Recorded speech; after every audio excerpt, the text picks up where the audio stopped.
Армысыздар, ардақты ағайын, бүгін сіздерге ЭПБ-ның ақшасымен қала частичный погашение жасауға болады отбасы банкіндегі ипотеканы соның наглядын көрсететін боламын. Қараңыздар, қарапайым Google-ден ЖСБ24 деп тересіздер, өздеріңіздің сіздер мобильный қосымшадан кірсеңіздер де болады.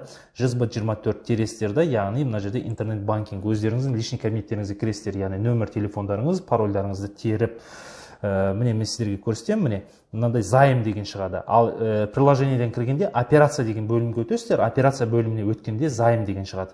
Займ дегеннің үстінен былай басамыз, яғни интернет банкингте мына жерде міне доступная операция деген бар. Доступная операцияны басамыз да, міне досрочное погашение дегенді басамыз. Ал егер мобильді қосымшада болса, тоже осылай шығады, займ дегеннің үстінен басасыздар, досрочное погашение деп тұрады. Соның үстінен басу керек.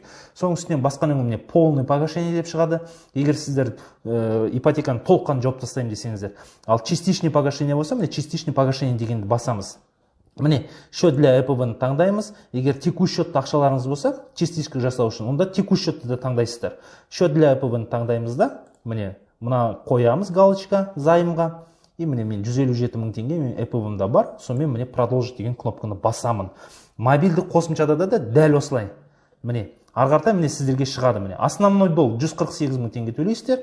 Онан кейін начисленный вознаграждение, яғни мына ипотеканы қолданған мерзімге соның процентін төлейміз. Міне, арғарта мен осымен толыққанды келістім деген галочканы қоясыздар да, продолжить деген кнопканы басасыздар.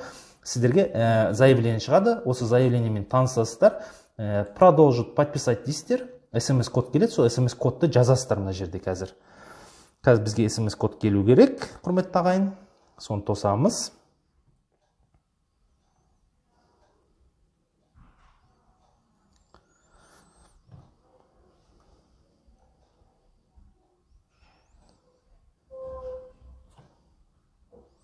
SMS-код келді, міне 693 597. SMS-кодты тереміз.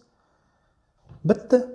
Частичный погашение жасалынады осылай. Банк бөлімшесіне барудың, бронь жасаудың ештеңе қажет жоқ. Міне график погашения сіздердің нелеріңізге шығады, личный кабинеттеріңізге.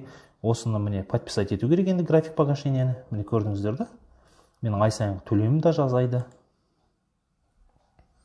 Тағы да SMS код келеді, график погашения. Яғни график погашения личный кабинеттен жүктеп алуға болады. Сосын. Кішкене SMS код келу ұзақтау болады.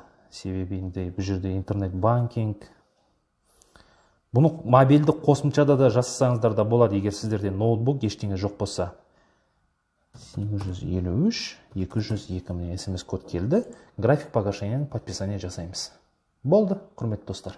Арғартай міне завершить дейміз. Міне қолданыңыздар, достарыңызбен бөлісіңіздер. Сау, саламат болыңыздар.